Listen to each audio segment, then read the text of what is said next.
My cousin, Jake, got outed about 4 or 5 days before his 18th birthday in the summer. His parents, my aunt and uncle, made arrangements for him to be sent to one of those awful camps that claim they could cure him. A kid in his community was forced to go and came back and was clearly not well, so Jake didn't want to go.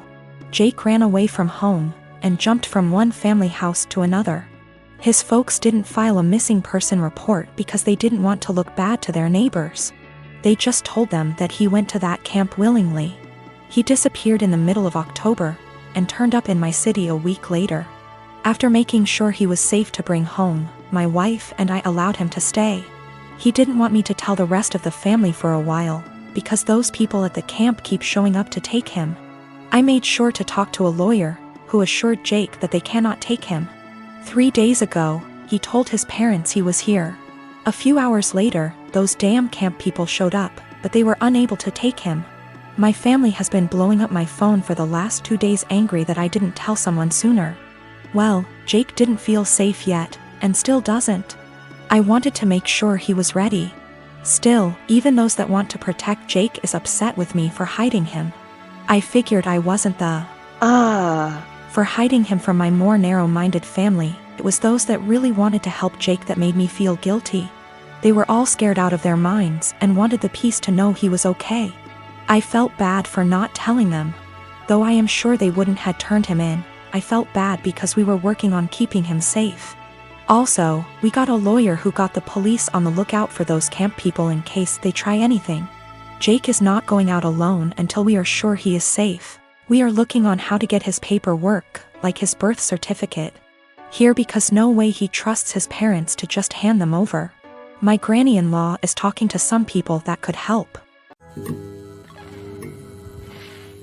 My girlfriend, Rose, and I have been together for 4 years and she is 5 months pregnant with our first child. My mom seemed to really like Rose, or at the very least tolerated her, but after we announced that we were expecting, something definitely switched in her. She has become extremely rude and disrespectful towards my girlfriend. She makes passive-aggressive comments at every chance she gets. I've had to take a step back from my mother until she fixes her behavior. Rose had gone to visit her family who lives far out of town. It was a very last-minute trip, and she drove herself to the destination and back. Unfortunately, at around 6 p.m., her car broke down and she was forced to pull over. Fortunately, my brother, Chris, who's great with cars and lives about an hour and 1/2 from where Rose was stranded, was willing to pick her up and sorted everything out. I was out of the country, so I'm grateful that my brother sorted everything out for her. Chris moved back in with my mom about a year ago. Obviously, the situation wasn't the best, especially considering the tension between Rose and my mom that exists for no particular reason. But I hoped my mom could put her pettiness aside for at least a night. It was too late for Chris to drive Rose back home, so my brother told her that he would drive her back tomorrow morning. An arrangement that my mom seems to not like, but one that she managed to keep her mouth shut about, my girlfriend tells me. Rose helps prepare dinner, wash up, and actually engage in a decent conversation with my mom for the first time in ages. However, they mostly avoid each other. Chris goes to bed earlier, leaving my mom and Rose. My mom lives in a 2-bedroom apartment, and since both bedrooms were taken, Rose assumed that she would be sleeping on the couch. She apparently assumed wrong. My mom gives Rose the thinnest blanket ever and basically screams at her, telling her that she has to sleep on the floor to not ruin her couch. She tells Rose to make do with the pillows on the couch and the blanket that provides zero warmth. Rose thought about protesting, but ultimately decided against it. According to Rose, my mom kept opening her door to check if she was sleeping on the couch, so she couldn't even try to sleep on the couch. At 5 a.m., Chris found Rose on the couch and let her sleep on his bed. He ended up telling me, but told me to not make a big fuss out of it. I did the exact opposite. I called my mom, very angry, and told her that she was disrespecting her so badly.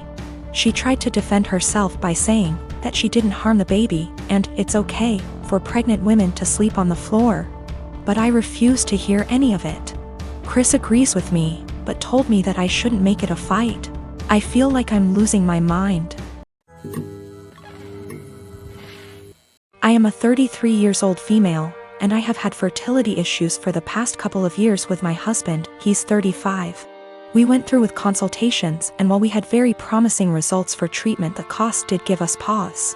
It wasn't that we couldn't afford it, we just weren't at the point yet where we were willing to pay.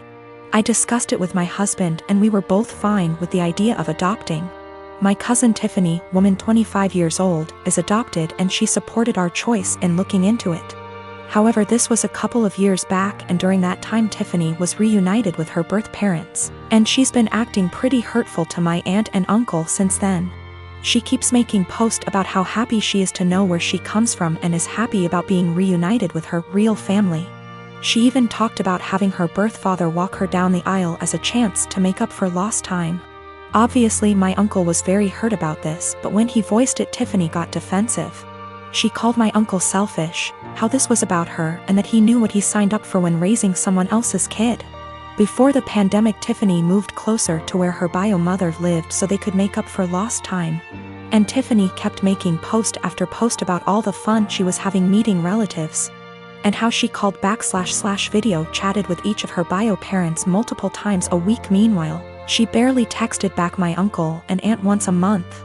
I could tell how heartbroken my aunt and uncle were, but tried to give Tiffany her space, and the few times they said anything she accused them of being selfish and unsupportive.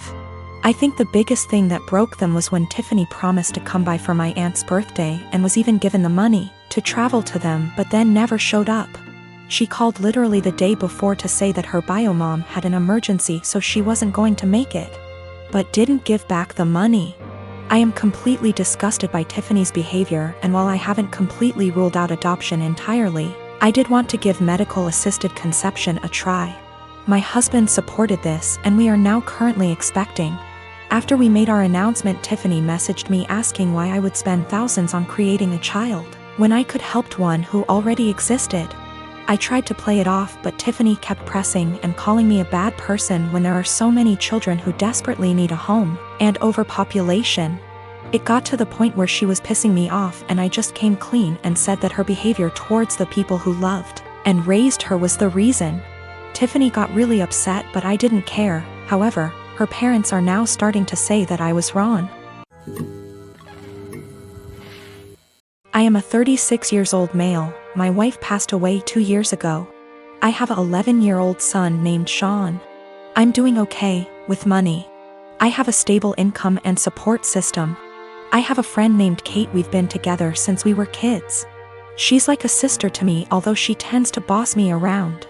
She's introduced me to her female friends, hoping that I'll settle down again.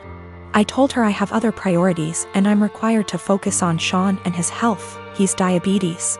Kate thinks there's something wrong with me, but not everyone's circumstance is the same. I started noticing a pattern in her behavior after she introduced me to a friend of hers. She'd tell me to leave Sean at home when we hang out and meet her friends. She'd tell me to take down any pictures that have my son and wife in it because ladies will assume that I'm a single dad or still married, and that'd limit my chances in dating. I told her to knock it off, and she said that she was looking out for my social life, saying I'm ruining it and exhausting myself. I stopped talking to her for days. Then I decided to let it go. She's been insisting on bringing her friend to visit me with other friends. I agreed to have them as guests. Kate suggested I take Sean to stay with a relative since it'll be adult dinner, but I refused. He was comfortable in his home and didn't want to go. Kate was at my place before her friends arrived. I checked on Sean and told him to tell me if he needed anything before he went to sleep. At 12:30, while I was sitting and just starting to chat with Kate's friend, while Kate kept blinking at me with a smirk on her face, I got a text message from Sean telling me he wanted to use the bathroom, but the door handle was stuck and he couldn't open the door. I went upstairs to check. Kate followed me. I found that the door was actually locked. I was confused. I asked Sean and he said he didn't lock it. I started looking for the key. That's when Kate quietly handed it to me, saying she took it. I was stunned. I opened the door for Sean, then I asked her why she locked the door. She said that lied to her friend about me not having kids and didn't want her to see Sean. She said it was no big deal since he was sleeping, but I was furious. I started yelling at her as she kept shushing me. Everyone started leaving after I yelled at Kate and cussed her out for doing this. She blew up after her friend left and said I was an idiot cause most people don't mention kids until after months into dating, and that I didn't deserve her help to move on when she thought I was a decent, sane person. I called her stupid and told her to get out of my house. She told me to wallow in my misery and left. Then her friends kept blaming me for making a scene and treating Kate like that, especially since she cooked dinner and helped a lot.